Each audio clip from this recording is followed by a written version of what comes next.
In our culture, your business and your boss are just like your parents. And if you're leaving your position, it's telling them that they didn't do a good job as parents. Welcome to Your Intended Message, the perfect place for leaders and promising professionals who want to convey the intended message for greater success. Every week, we interview experts who address the challenges and best practices to deliver your message effectively. That might be one-to-one, one-to-few, or one-to-many. And perhaps the most important conversation, one-to-self. I'm your host, George Torok. My guest today is Mitch Weisburgh.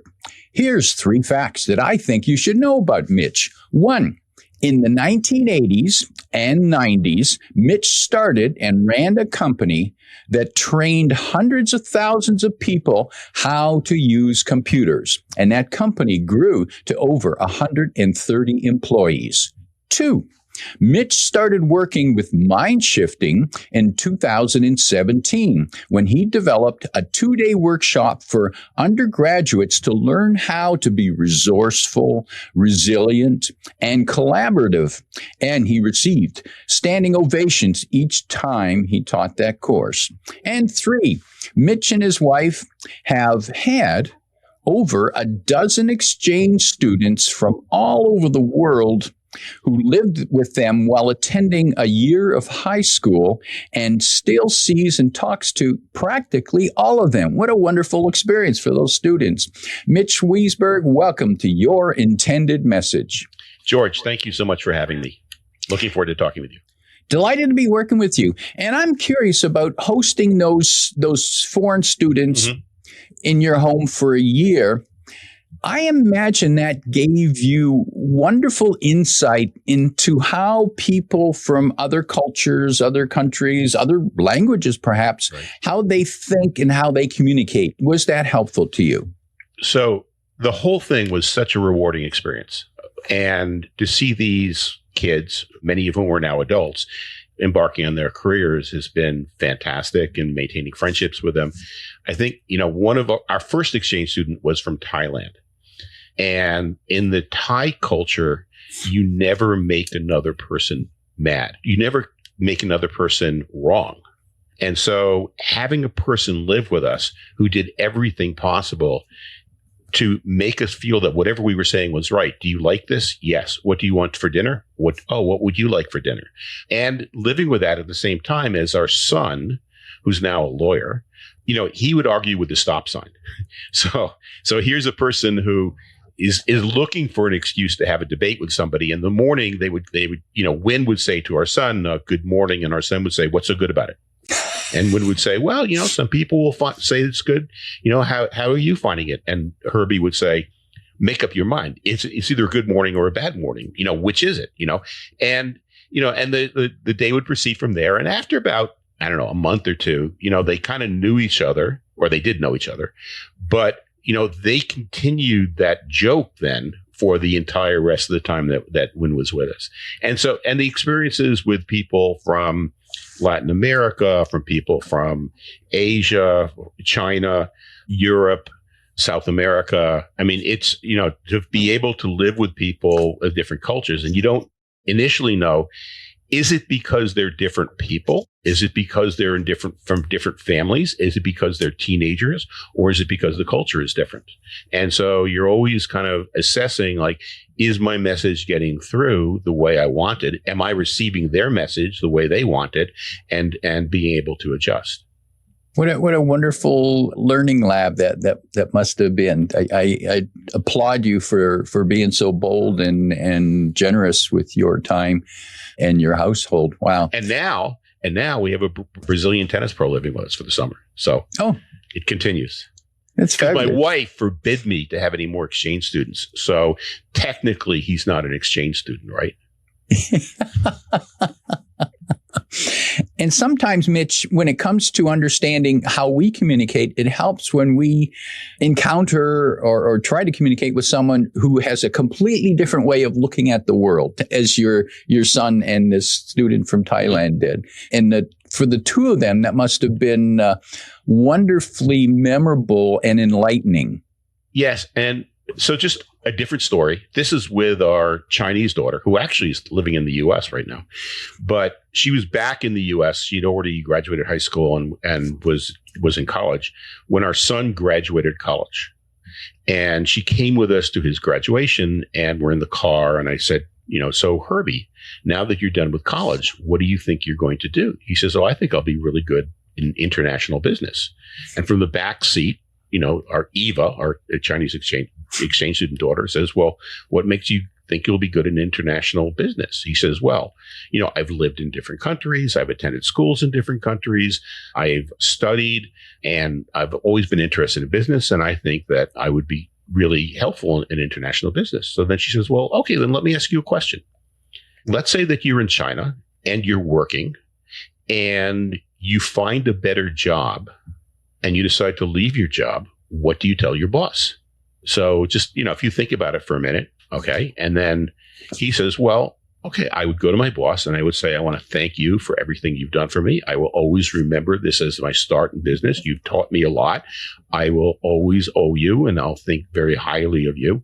But I have a better offer that I decided to take, and I'll be leaving. And, do you need 2 weeks notice, or do you need more than 2 weeks? I'd like to leave on good terms. And then I said, well, so Eva, what would you tell your boss? She said, I would say, I'm sorry, my mother is very sick and I have to leave and I have to take care of her. And my son says, but that's a lie. And Eva says, but what you said was a lie also. You won't always remember this. Your boss didn't help you. She didn't really pave the way. You were just repeating the lies of your culture.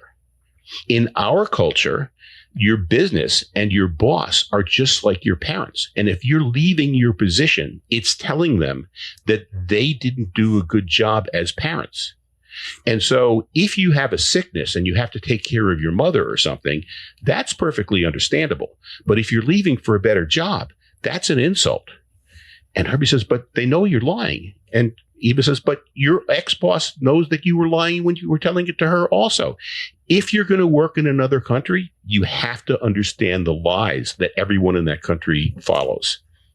It's just like one of my favorite stories about Eva. That is a fabulous insight. Understand the lies that other people are following. And we probably don't like to admit that we live by lies, but we do. We do. We might get upset, but you're lying. Well, of course, and you are too. Right. Well, that's what everybody else does. Yeah, and you're all lying, the whole group of you. Well, I think Yuval Noah, he said, I think this was him that said that, a culture succeeds when everybody follows the same lies. Insightful. Yeah. Good. Yes. Mm-hmm. And Mitch, what is mind shifting about? Who needs it, and how will it save them?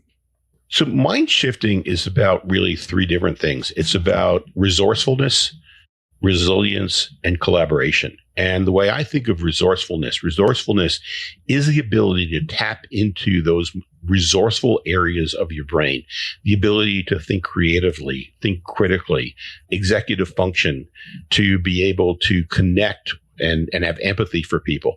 Those are all functions of your resourceful brain. And what very often happens is we get locked into a survival mode, which is the more primitive parts of the brain, where everything becomes binary. Things are either good or they're bad, and we're judging them. And we get locked into doing things without thinking about them. And to give people the skills where they can realize, oh my gosh, I'm just doing this because I've always done this, not because this is necessarily the right thing to do, or I'm just doing this because I'm angry, not because it's helping me accomplish my goals. Give people the skills so that they can recognize when they're in what I call limbic, the limbic parts of the brain, or survival mode, to be able to quiet those parts of the brain and then tap into their resourceful parts of the brain is resourcefulness. And then resilience really builds on that. And it's to be able to tap into the resources that you need in order to accomplish the things that you most want to accomplish, despite whatever events are happening. And that really stems from our natural way of looking at situations and thinking, okay, here's the problem. There's one solution that's going to be best. I'm either going to find it, or I'll find a way of finding it, or I know it. Anybody with another solution is wrong. So I just have to convince them that they're wrong. And as soon as I do this, that's going to solve the problem and I can move on.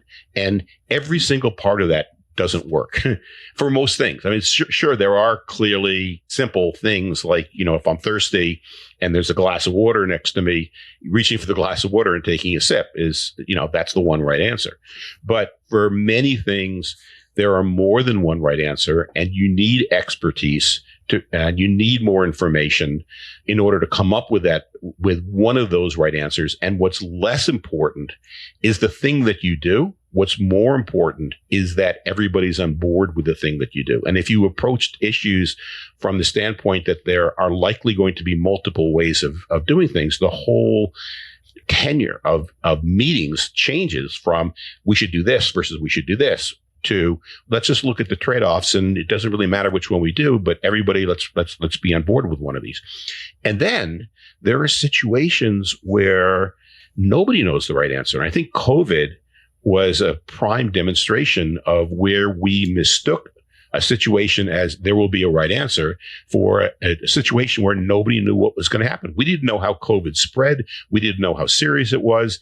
And yet we relied on these experts who didn't want to appear wrong, and they wanted to appear in authority. So they made it look like it was a simple, urgent issue, and we just had to follow what they said.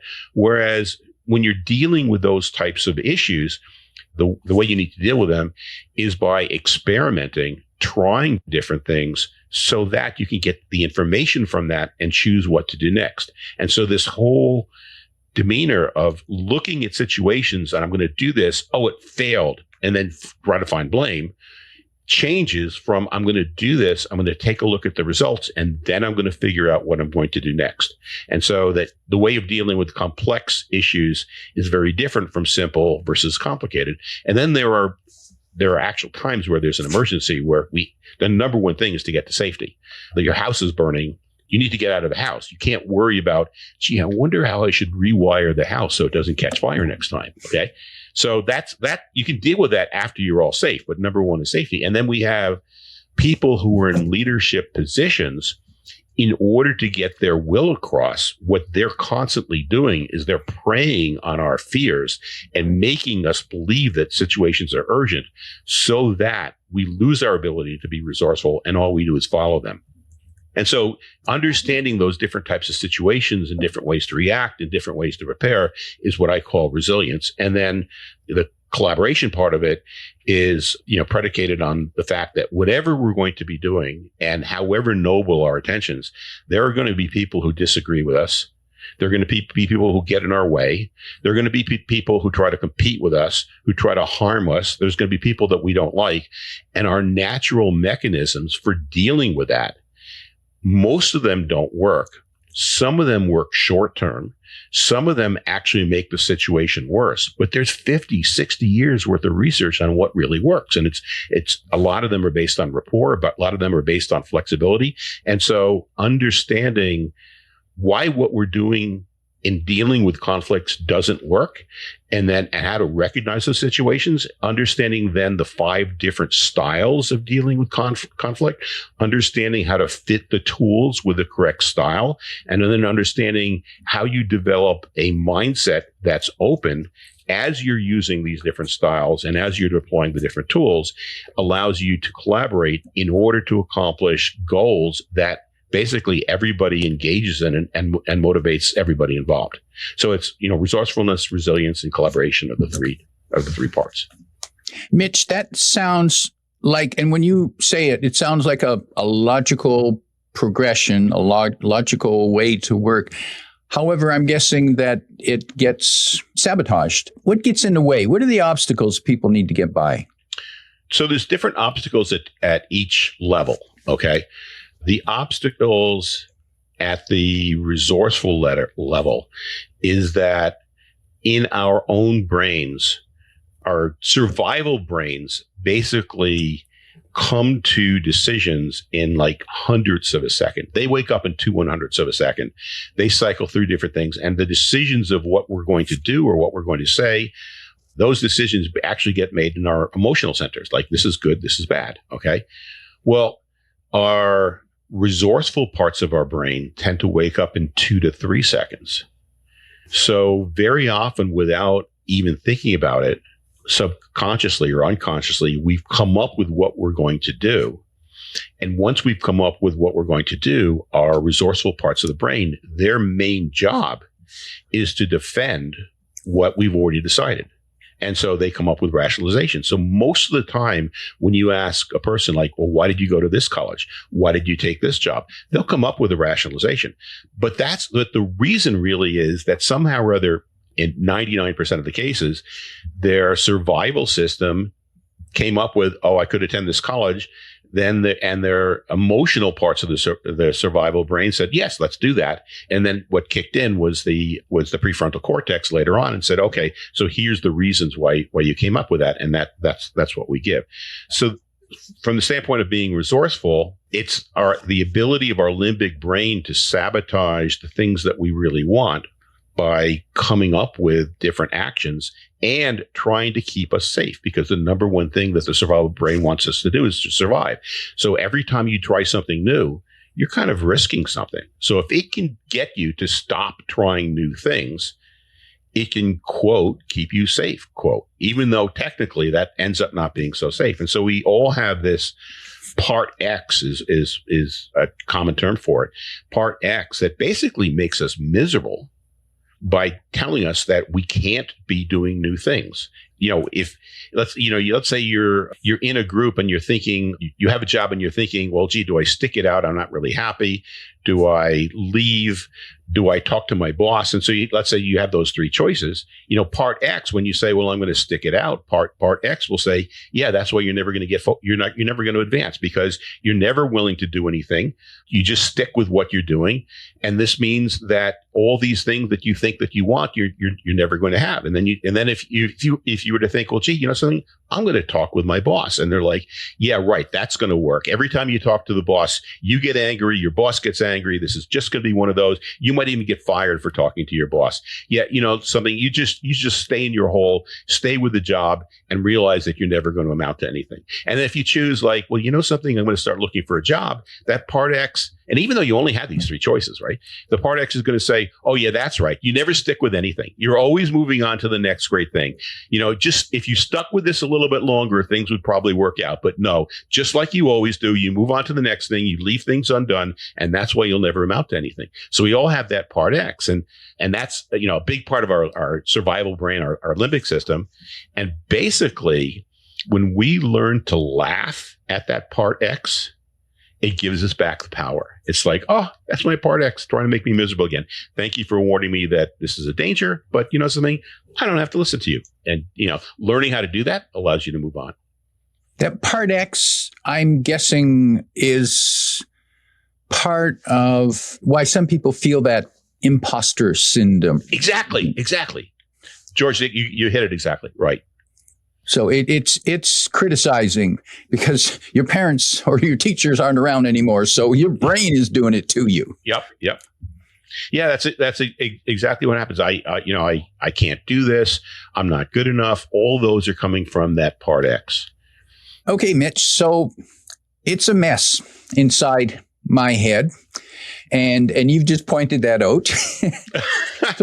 so what? Not your head, because you're from Canada. You're okay. We like to think so. So what can one do?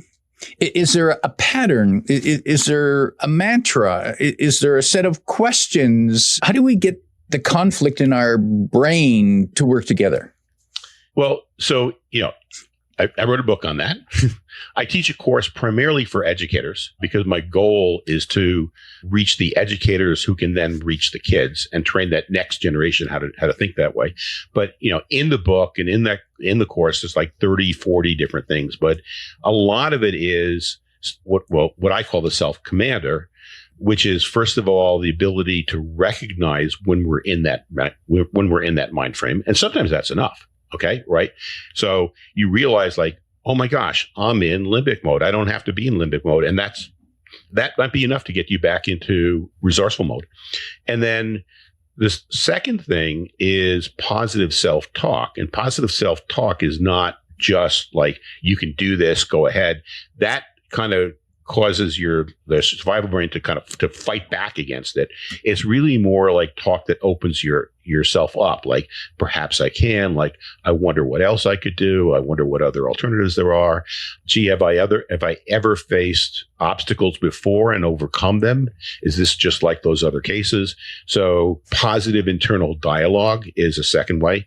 And then a third way is distraction, because distraction takes your mind off what's happening. And distraction could be meditation, or it could be mindfulness. It could be taking a walk, or even better, taking a walk in nature. It could be music. It could be art. It could be working out.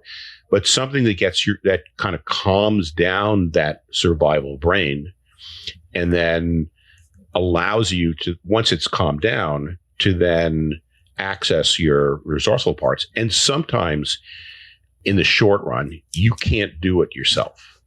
And so there have been times where I've just been so upset about something, or so stuck in something, that I've had to reach out to somebody else. Like, I'll call my son. He's an adult, and it's like, so Herbie, I'm just absolutely stuck. And he always begins the same way. It's like, Dad, you wrote the book on this. Like, you should know what to do. It's like, yeah, I know that, but I can't do it for myself. He says, okay, I'm just going to go to the book. I'm going to, walk through a couple of the techniques on the book with you. And, having somebody do that with me, that's enough. That can, distract my limbic brain, get me thinking about what I should be doing or what I want to do, and allow me to get back on track. So those are really the four ways. 1 is being aware. 2 is positive self-talk. 3 is distraction. And 4 is reaching out somebody who can help you get back on track. Now, a technique that I use when I'm confused, when I'm dealing with an issue and there's too many thoughts going through my head that I can't get them straight, I go and I write on a flip chart. Mm-hmm. And sometimes I write a phrase. Sometimes it's just a list of words, just ideas. Here's things that I think are important. Here's what could be influenced. Here's my choices. Here's what I'm afraid of. And then I step back and I look at it, and I'm able to process that, put things in place. Mm-hmm. So that is very powerful. And, I think of like just the name of your podcast is Your Intended Message. Okay. And what you're going back to is the intended part of that. So you're coming back to one of the 5 powers of the resourceful mind, which is, what is the overriding goal? And I call that, or I borrowed it from a person named Shirzad Chamine, but I call that your navigate power. It's to go back to what's really important. So what is it that you really intend? And once you're using one of those 5 powers of your resourceful or your sage brain, you're in resourceful mode. And that then causes you to think about, well, this is what I want. Now, how do I go about doing that? And that's a very powerful technique. And Mitch, you've teased us with these 5 powers. Can you quickly list them so that we get an understanding? Oh, sure. Yeah. Okay.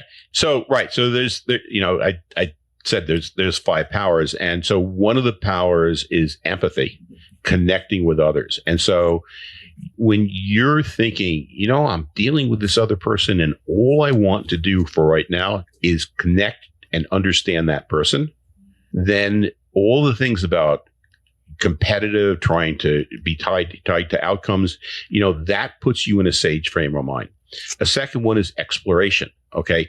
Just looking at information, not for the purpose of saying, I gotta find out how I'm going to do this, but let me just find out some more information. I'm really curious. Okay. So exploration is the second power.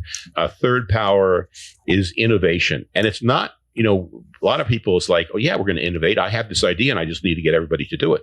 Innovation is generating new ideas, not just with yourself, but building on the ideas of other people also. So when you're in the mind frame of, we're just going to come up with new ideas and we're not going to throw anything out. Disney called it kind of the dreamer stage. He had this dreamer realist critic methodology, but in the stage where you're connecting with other people and yourself just to come up with new ideas. That's the innovation power. And the third is focused action. And in focused action, you're taking action not because you're tied to that action winning, but because you're tied to that action being the first next step that you're taking, so that you can get information. And just like a Jedi warrior, like, okay, I tried to parry this, it didn't work, but I'm going to do this, and then I'm going to do this, and you're just like you're just reacting to the information. You're in like a state of flow.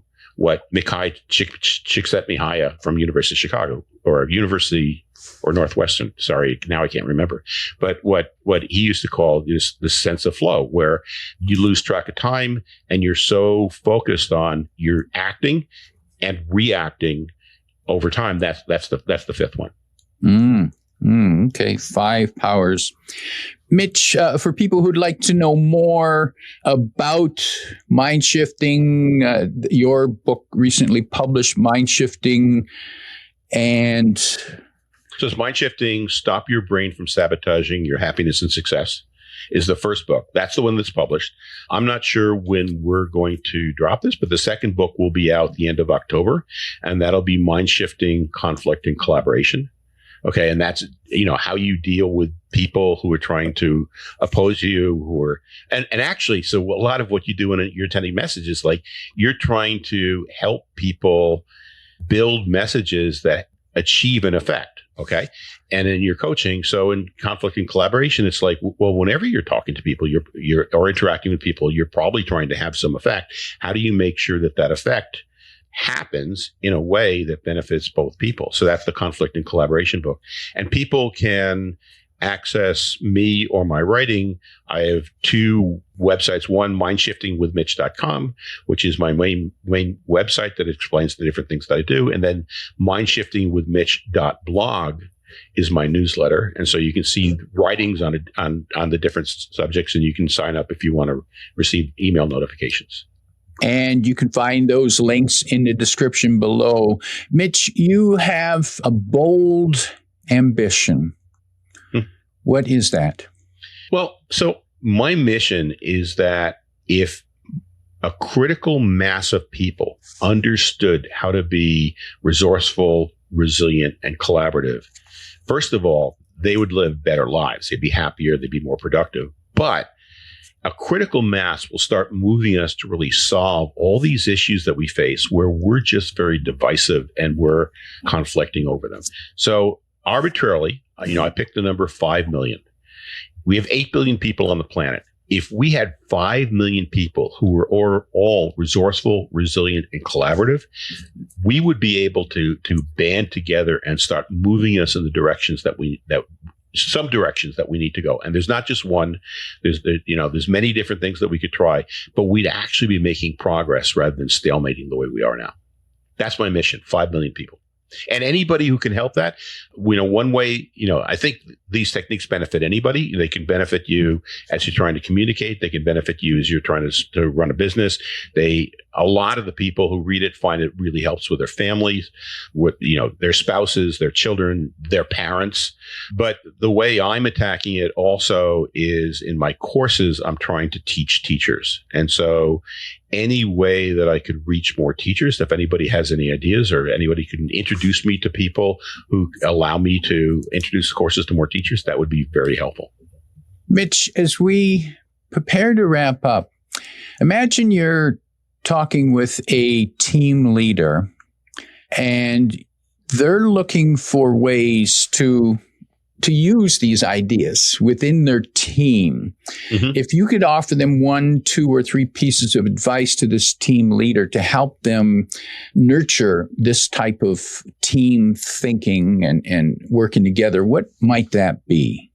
Well, to me, one way is to read the book, but I don't think you learn this from reading the book. Actually, I wrote the book for a number of purposes, but what I found is that when people use the book with groups of people and you spend time discussing the information in the book, then you're building a vocabulary of people so that when you see a person acting or talking in a certain way, you can say, oh, do you think that might be a limbic reaction? Or Are you using the techniques in order to connect with this person? Or are you just trying to convince them with facts when they're in a limbic mode and they're not open to facts? So I would say using the book as a discussion with your team would be a great way to institute this within an organization or within a team.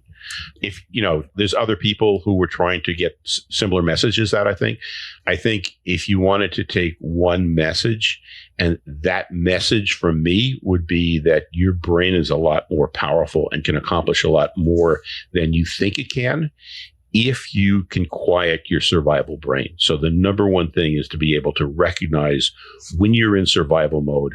And then the number two thing is to be able to have the techniques to be able to move from survival brain into sage or resourceful brain. Powerful advice. How would you use that, by the way? Because because you're talking to people about getting their message across. Now I'm going to turn it back to you, George. How would you use that with people that you're advising? My thought on that, Mitch, is that I'm with you on the influence that our survival brain can have on our performance, on our thinking, on our actions.